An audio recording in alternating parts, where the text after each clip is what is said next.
അടുത്തതായി എൻ്റെ പഞ്ചായത്ത് പോകുന്നത് കോട്ടയം ജില്ലയിലെ നെടുങ്കുന്നം പഞ്ചായത്തിന്റെ വികസന പ്രവർത്തനങ്ങളിലേക്കാണ്. പ്രസിഡന്റ് രാജമ്മ രവീന്ദ്രനുണ്ട്. നമസ്കാരം ശ്രീമതി രാജമ്മ രവീന്ദ്രൻ. നമസ്കാരം. മലകളും കുന്നുകളും ചേർന്ന ഒരു പ്രദേശമാണ് നെടുങ്കുന്നം ഗ്രാമപഞ്ചായത്ത്. മികച്ച ശുചിത്വ പഞ്ചായത്തിനുള്ള അംഗീകാരം ലഭിച്ചിട്ടുണ്ട്. TB മുക്ത പഞ്ചായത്ത് കൂടെയുള്ള വിശേഷണങ്ങളൊക്കെ നെടുങ്കുന്നം ഗ്രാമപഞ്ചായത്തിനുണ്ട്. കാർഷിക മേഖലയെ ആശ്രയിച്ച് കഴിയുന്ന നിരവധി പേര് പഞ്ചായത്തിലുണ്ട്. കാർഷിക മേഖലയിലെ വികസന പ്രവർത്തനങ്ങളെ എങ്ങനെയാണ് വിലയിരുത്താനാവുക? നമ്മൾ കാർഷിക മേഖലയിൽ എന്ന് പറഞ്ഞാൽ ഏറ്റവും കൂടുതൽ നമ്മൾ ഫണ്ട് വിനിയോഗിക്കുന്ന കാർഷിക മേഖലയിലാണ്. കാർഷിക മേഖലയിൽ നമ്മൾ കുന്നുകളാൽ നിബിഡമായ പ്രദേശമാണെന്ന് പറഞ്ഞല്ലോ. അവിടെ തന്നെ വയൽ പ്രദേശങ്ങൾ കുറവാണ്. എങ്കിൽ പോലും നമ്മളവിടെ കരനെൽ കൃഷി, എള്ള, പഞ്ഞപ്പുല്ല്, തണ്ണിമത്തൻ കൃഷി, വിവിധ രീതിയിലുള്ള കൃഷി രീതികൾ നമ്മൾ പരീക്ഷിച്ചുകൊണ്ടിരിക്കുകയാണ്. നമ്മൾ നെല്ല് കൃഷി ചെയ്ത് അത് വിപണിയിൽ എത്തിച്ചുകൊണ്ടിരിക്കുന്നു. അപ്പോൾ ആ രീതിയിൽ നല്ല രീതിയിലുള്ള പ്രവർത്തനങ്ങൾ കാർഷിക മേഖലയിൽ നമുക്ക് കാഴ്ചവെക്കാനായിട്ട് സാധിച്ചിട്ടുണ്ട്. അതോടൊപ്പം തന്നെ നമ്മൾ തേനീച്ച കൃഷി, നമുക്കറിയാം ഇപ്പം വിപണിയിൽ തേനീച്ച എന്ന് പറയുന്ന മായം കലർന്ന തേൻ ഉൽപ്പന്നങ്ങളാണ് നമുക്ക് ലഭിക്കുന്നത്. നെടുങ്കുന്നം ഗ്രാമപഞ്ചായത്തിനെ സംബന്ധിച്ചിടത്തോളം തേനീച്ച കൃഷിക്ക് വേണ്ടി പ്രത്യേക പ്രോജക്റ്റുകൾ വെച്ച് നെടുങ്കുന്നം ഗ്രാമപഞ്ചായത്തിന്റെ വിവിധ വാർഡുകളിൽ തേനീച്ച കൃഷി നടത്തി വരുന്നുണ്ട്. അപ്പോൾ ആ തേനിൽ നിന്ന് തേൻ ഉൽപ്പന്നങ്ങൾ, അതുപോലെ നല്ല സംരംഭകരായിട്ടുള്ള തേനീച്ച കർഷകർ ഗ്രാമപഞ്ചായത്തിന്റെ വിവിധ ഭാഗങ്ങളിലുണ്ട്. അത് ഗ്രാമപഞ്ചായത്തിനെ സംബന്ധിച്ചിടത്തോളം വളരെ ഒരു നേട്ടമായിട്ട് ഞങ്ങൾ കാണുകയാണ്. അതോടൊപ്പം തന്നെ കാർഷിക മേഖലയിൽ വിപണന മേഖല എന്ന് പറയുന്നത് വിവിധ കാർഷിക ഗ്രൂപ്പുകളുണ്ട്. കാർഷിക ഗ്രൂപ്പുകളുടെ നേതൃത്വത്തിൽ വിവിധ തരിശു ഭൂമികളിൽ കൃഷി നടത്തിയിട്ട് ആ ഭൂമിയിൽ നടത്തുന്ന കൃഷികളിൽ നിന്നുള്ള ഉൽപ്പന്നങ്ങൾ അത് നമ്മൾ കാർഷിക വിപണന കേന്ദ്രങ്ങൾ, മാർക്കറ്റിൽ തന്നെ ഒരു കാർഷിക വിപണന കേന്ദ്രം തുറന്നിട്ടുണ്ട്. അവിടെ അത് വിൽക്കുന്നതിനുള്ള സംവിധാനം ആഴ്ചയിൽ 2 പ്രാവശ്യം തുറന്ന് പ്രവർത്തിക്കുന്നുണ്ട്. അങ്ങനെ കർഷകർക്ക് ന്യായമായ വില ലഭിക്കുന്നതിനും കാർഷിക ഉൽപ്പന്നങ്ങൾ നല്ല രീതിയിൽ വിപണനം ചെയ്യുന്നതിനുള്ള സാധ്യതകൾ വളരെയേറെ ഗ്രാമപഞ്ചായത്തിന് നിലനിർത്തുവാനായിട്ട് സാധിച്ചിട്ടുണ്ട്. കൂടാതെ നമുക്കറിയാം തരിശുഭൂമി കൃഷിയിൽ MGNRGയുമായിട്ട് ബന്ധപ്പെട്ട് തരിശുഭൂമി കൃഷി ഈ പ്രോത്സാഹിപ്പിച്ചുകൊണ്ട് നല്ല രീതിയിൽ ഗ്രാമപഞ്ചായത്തിലെ വിവിധ ഭാഗങ്ങളിൽ തരിശുഭൂമി കൃഷി ചെയ്ത് ഉൽപ്പന്നങ്ങൾ വിപണനത്തിൽ എത്തിക്കുന്നുണ്ട്. തീർച്ചയായിട്ടും കാർഷിക മേഖലയിൽ നിരവധി വികസന പ്രവർത്തനങ്ങളാണ് നെടുങ്കുന്നം ഗ്രാമപഞ്ചായത്ത് നടപ്പിലാക്കി വരുന്നത്. ജനങ്ങളുടെ ഏറ്റവും അത്യാവശ്യമായ ഒന്നാണ് പാർപ്പിടം എന്ന് പറയുന്നത്. ഭവന പദ്ധതിയൊക്കെ എങ്ങനെയാണ് ഗ്രാമപഞ്ചായത്തിൽ നടപ്പിലാക്കാൻ സാധിച്ചിട്ടുണ്ടോ? ഭവന പദ്ധതി നമ്മൾ 2024-25 വാർഷിക പദ്ധതിയുമായിട്ട് ബന്ധപ്പെട്ട് കഴിഞ്ഞ 4 വർഷത്തിൽ 131 പേർക്ക് ലൈഫിന്റെ പദ്ധതി, അതായത് ലാൻഡ്ലെസ് ഉൾപ്പെടെയുള്ള 131 പേർക്ക് നമുക്ക് എഗ്രിമെന്റ് വെക്കാനായിട്ട് സാധിച്ചിട്ടുണ്ട്. അതിൽ ജനറൽ വിഭാഗത്തിൽ 98 പേര്, SC വിഭാഗത്തിൽ 32 പേര്. STക്ക് നമുക്ക് ഗവൺമെന്റ് തലത്തിൽ ഫണ്ട് ഇല്ല എങ്കിൽ പോലും ഞങ്ങൾ പഞ്ചായത്തിന്റെ ഓൺ ഫണ്ട് ഉപയോഗിച്ചാണ് ST വിഭാഗക്കാർക്ക് വേണ്ടി നമ്മൾ പ്രത്യേക പ്രോജക്റ്റ് വയ്ക്കുകയും അവർക്ക് കൊടുക്കുകയും ചെയ്യുന്നു. അങ്ങനെ ST ഒരാൾക്ക് നമ്മൾ ലാൻഡ്ലെസ് ആയിട്ടുള്ള ഒരാൾക്ക് ലൈഫിൽ ഉൾപ്പെടുത്തി അവർക്ക് നമ്മൾ ഭൂമി വാങ്ങിച്ചിട്ടുണ്ട്. അതിന്റെ 2ാം ഘട്ട വീടിന്റെ പ്രവർത്തനങ്ങൾ നടന്നുകൊണ്ടിരിക്കുകയാണ്.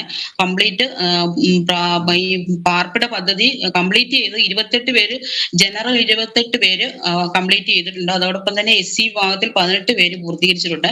അങ്ങനെ 48 പേര് നമുക്ക് ഈ ലൈഫിൽ 131 പേര് എഗ്രിമെന്റ് വെച്ചതിൽ 46 പേര് പാർപ്പിടം പൂർത്തീകരിച്ചവരായിട്ടുണ്ട്. തുടർന്ന് അവർ മറ്റ് ഘട്ടം ഘട്ടമായി പണി നടന്നുകൊണ്ടിരിക്കുകയാണ്. പിന്നെ ഇപ്പൊ നമുക്കൊരു ഈ ലൈഫുമായിട്ട് ബന്ധപ്പെട്ട് പ്രത്യേകിച്ച് പറയാനുള്ള കാര്യം എന്ന് വെച്ചാൽ ഒത്തിരി ആൾക്കാർ ഈ ലൈഫിൽ നിന്ന് പുറത്ത് നിൽക്കുന്ന ആൾക്കാരുണ്ട്. അവരെ നമുക്ക് ഈ 2-3 വർഷം ഈ ലിസ്റ്റ് ഇങ്ങനെ കിടക്കുന്നതുകൊണ്ട് നമുക്ക് അവരെ ഉൾക്കൊള്ളിക്കാനായിട്ട് സാധിക്കുന്നില്ല. അത് ഗവൺമെന്റ് തലത്തിൽ എന്തെങ്കിലും ഒരു പെട്ടെന്ന് അടുത്ത ഒരു ലിസ്റ്റ് എടുക്കാൻ പറ്റിയെങ്കിൽ നമുക്ക് മറ്റുള്ളവരെ കൂടി ഉൾപ്പെട്ടിച്ച് പോകാൻ പറ്റും എന്നുള്ള ഒരു നിർദ്ദേശം കൂടെ എനിക്ക് വെക്കാനുണ്ട് ഈ സമയത്ത്.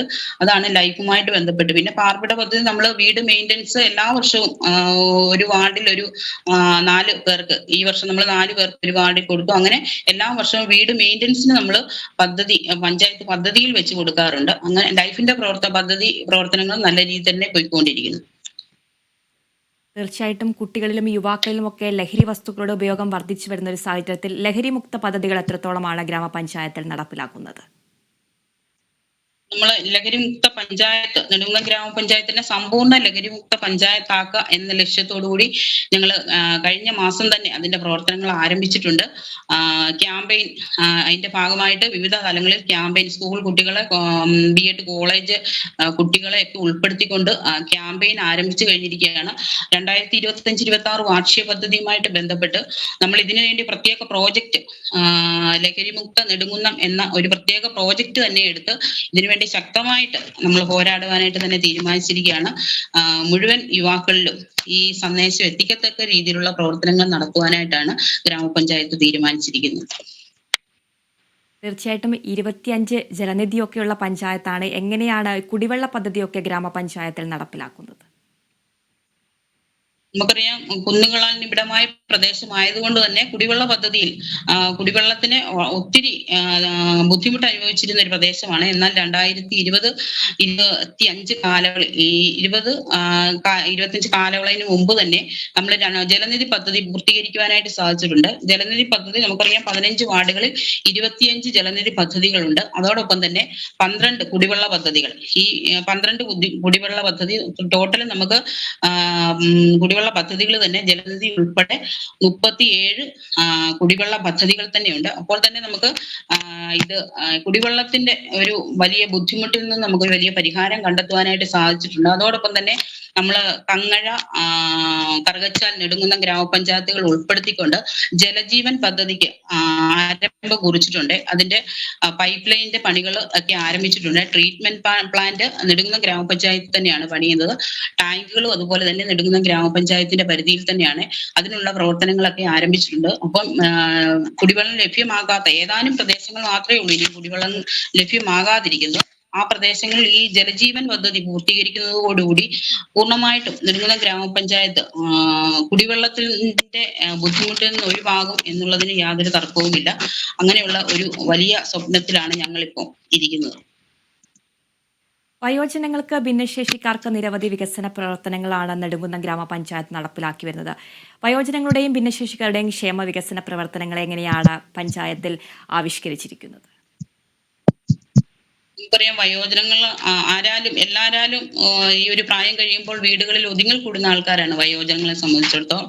അപ്പൊ നമ്മൾ പഞ്ചായത്ത് തലത്തിൽ എല്ലാ വാർഡിലും വയോജന ക്ലബ്ബുകൾ, അംഗൻവാടിയുടെ നേതൃത്വത്തിൽ വയോജന ക്ലബ്ബുകൾ പ്രവർത്തിച്ചു വരുന്നുണ്ട്.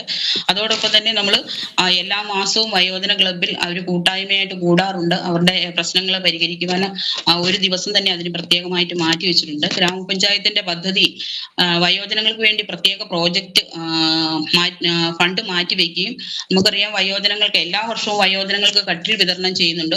അതോടൊപ്പം തന്നെ വയോജനങ്ങൾക്ക് ടൂർ പ്രോഗ്രാം, ഞങ്ങൾ ഈ പ്രാവശ്യം ആദ്യമായിട്ടാണ് വയോജനങ്ങളുടെ ടൂർ പ്രോഗ്രാം നടത്തിയത്. നമ്മുടെ കടുത്തുരുത്തിയിലുള്ള മാങ്കിവും മിഡാസിലേക്ക് ഏകദേശം 80ഓളം വയോജനങ്ങളെ നമ്മൾ ഒരു ദിവസം കൊണ്ടുപോകാനും അവർക്ക് വളരെ മാനസികമായി സന്തോഷം, ഉല്ലാസവും ഒക്കെ കൊടുക്കുവാനായിട്ട് സാധിച്ചിട്ടുണ്ട്. കൂടാതെ തന്നെ നമുക്ക് വയോജനങ്ങളുടെ ഒരു സഹായ ഉപകരണങ്ങൾ, നമുക്കറിയാം ചെവി കേൾക്കാത്തതും അതുപോലെ തന്നെ നടക്കാൻ ബുദ്ധിമുട്ടുള്ള സാധാരണക്കാരായ വയോജനങ്ങൾ വലിയ ഭാരിച്ച തുക മുടക്കി ഇതൊന്ന് വാങ്ങിക്കാനായിട്ടുള്ള സാമ്പത്തിക ശേഷിയുള്ളവരല്ല. അവർക്ക് വേണ്ടി നമ്മൾ വയോജനങ്ങൾക്ക് സഹായ ഉപകരണം വിതരണം ചെയ്യുന്നതിന് വേണ്ടി പ്രത്യേക ഒരു ക്യാമ്പ് സംഘടിപ്പിക്കുകയും ആ ക്യാമ്പിൽ നമ്മളൊരു നൂതന പദ്ധതി എന്നാണ് ആദ്യമായിട്ട് ഗ്രാമപഞ്ചായത്ത് ഏർപ്പെടുത്തിയ ഒരു പദ്ധതിയായിരുന്നു അത്. അതൊരു പരീക്ഷണാർത്ഥം നമ്മൾ 1 ലക്ഷം രൂപ ആദ്യം വെച്ചാണ് പദ്ധതി ചെയ്തത്.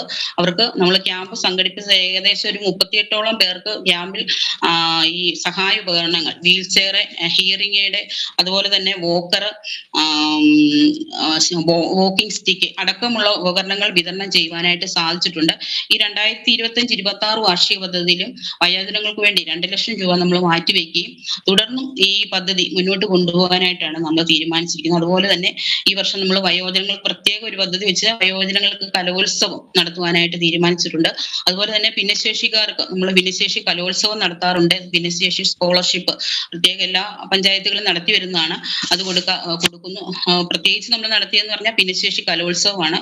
ഭിന്നശേഷിക്കാരായ ആൾക്കാരെ എല്ലാവരെയും കൂട്ടി അവർക്ക് ഒരു ദിവസം സന്തോഷത്തോടെ മാനസികമായ സന്തോഷവും ഉല്ലാസവും ലഭിക്കുന്നതിന് വേണ്ടി ഭിന്നശേഷി കലോത്സവം എല്ലാ വർഷവും നമ്മൾ നടത്താറുണ്ട്. തീർച്ചയായിട്ടും വയോജനങ്ങൾക്കും ഭിന്നശേഷിക്കാർക്കും അതുപോലെ തന്നെ വിവിധ മേഖലയിൽ നിരവധി വികസന പ്രവർത്തനങ്ങളാണ് നെടുങ്കുന്നം ഗ്രാമപഞ്ചായത്ത് നടപ്പിലാക്കി വരുന്നത്. ഇനിയുള്ള ഭാവി വികസന പദ്ധതികൾ എങ്ങനെയൊക്കെയാണ്? നമ്മൾ ഇനിയുള്ള ഭാവി വികസനം എന്ന് പറഞ്ഞാൽ ടൂറിസവുമായിട്ട് ബന്ധപ്പെട്ട് നമുക്ക് കൊഴുങ്ങാലൂർ ചിറ നെടുങ്കുന്നം ഗ്രാമപഞ്ചായത്തിന്റെ 2-ാം വാർഡിൽ കൊഴുങ്ങാലൂർ ചിറ എന്നുള്ള ഒരു പ്രദേശമുണ്ട്. അവിടെ ഒരു ചിറയാണ്. അതിന്റെ ചുറ്റിലും നമുക്ക് 1.5 ഏക്കർ ഭൂമിയുണ്ട്. അവിടെ നമ്മളൊരു ടൂറിസം പ്രോഗ്രാം അറേഞ്ച് ചെയ്യുന്നുണ്ട്. നമുക്ക് അത് തൊഴിലുറപ്പുമായി ബന്ധപ്പെട്ട് ഞങ്ങൾ അത് ചിറയുടെ ചുറ്റുമുള്ള ഭാഗങ്ങൾ ഇന്റർലോക്ക് ഇടുകയും അതോടൊപ്പം തന്നെ പഞ്ചായത്ത് ഫണ്ട് ഉപയോഗിച്ച് ഏകദേശം 10 ലക്ഷം രൂപ ഉപയോഗിച്ച് അതിന് ഹാൻഡ് റെയിൽ വെച്ചു. ഇനി ആ പ്രദേശത്ത് തന്നെ നമ്മളൊരു ഹാപ്പിനെസ് പാർക്ക് നിർമ്മിക്കുവാനായിട്ട് ആഗ്രഹിക്കുന്നുണ്ട്. ഈ വർഷം 2025-26 വാർഷിക പദ്ധതിയിൽ ഏകദേശം ഒരു 10 ലക്ഷം രൂപ വെച്ച് ആ ഹാപ്പിനെസ് പാർക്കിന്റെ പ്രാരംഭ പ്രവർത്തനങ്ങൾ ചെയ്യുവാനായിട്ട് ആഗ്രഹിക്കുന്നു. അതോടൊപ്പം തന്നെ നമ്മുടെ ബഹുമാനപ്പെട്ട കാഞ്ഞിരപ്പള്ളി പത്തനംതിട്ടയുടെ MP ബഹുമാനപ്പെട്ട ആന്റോ ആന്റണി സാറ് ഞങ്ങൾക്ക് അത് ഒരു ഓപ്പൺ സ്റ്റേജും അതോടൊപ്പം തന്നെ ഒരു ഓപ്പൺ ജിം അവിടെ സ്ഥാപിക്കുന്നതിന് വേണ്ട സഹായങ്ങൾ ചെയ്തു തരാമെന്ന് അറിയിച്ചിട്ടുണ്ട്. അതാണ് ഞങ്ങളുടെ ഭാവി ഒരു പദ്ധതി എന്ന് പറയുന്നത്. അതോടൊപ്പം തന്നെ ഞങ്ങളെ സംബന്ധിച്ചിടത്തോളം അവിടെ വെറ്റിനറിക്ക് ഒരു ഹോസ്പിറ്റൽ ഇല്ല. ഹോസ്പിറ്റലിന് വേണ്ട സ്ഥലങ്ങൾ ഞങ്ങൾ ഡിപ്പാർട്ട്മെന്റിന് കൈമാറി കൊടുത്തിട്ടുണ്ട്. ഏകദേശം ഒരു 50 ലക്ഷം രൂപയോളം അടുത്ത എസ്റ്റിമേറ്റ് പോയിട്ടുണ്ട്. പക്ഷേ ഡിപ്പാർട്ട്മെന്റിന്റെ ഫണ്ട് ഇല്ലാത്ത ഒരു കാരണത്താൽ ആ ഒരു പദ്ധതി താമസിച്ചു പോകുന്നു. അതും കൂടെ പൂർത്തീകരിച്ചാൽ ഏകദേശം ഞങ്ങളുടെ ഗ്രാമപഞ്ചായത്ത് വികസനത്തിന്റെ ഒരു ഏകദേശം 95% പൂർത്തീകരണത്തിൽ എത്തുവാനായിട്ട് സാധിക്കും എന്നുള്ളതാണ് വിശ്വാസം. തീർച്ചയായിട്ടും നിരവധി ഭാവികസന പ്രവർത്തനങ്ങൾ തന്നെയാണ് നെടുങ്കുന്നം ഗ്രാമപഞ്ചായത്ത് മുന്നോട്ട് വെക്കുന്നതും. എല്ലാ ഭാവികസന പ്രവർത്തനങ്ങളും യാഥാർത്ഥ്യമാകട്ടെ എന്ന് ആശംസിക്കുകയാണ്. കോട്ടയം ജില്ലയിലെ നെടുങ്കുന്നം ഗ്രാമപഞ്ചായത്തിന്റെ വികസന പ്രവർത്തനങ്ങളാണ് പഞ്ചായത്ത് പ്രസിഡന്റ് പങ്കുവച്ചത്. നന്ദി ശ്രീമതി രാജമ്മ രവീന്ദ്രൻ. നന്ദി.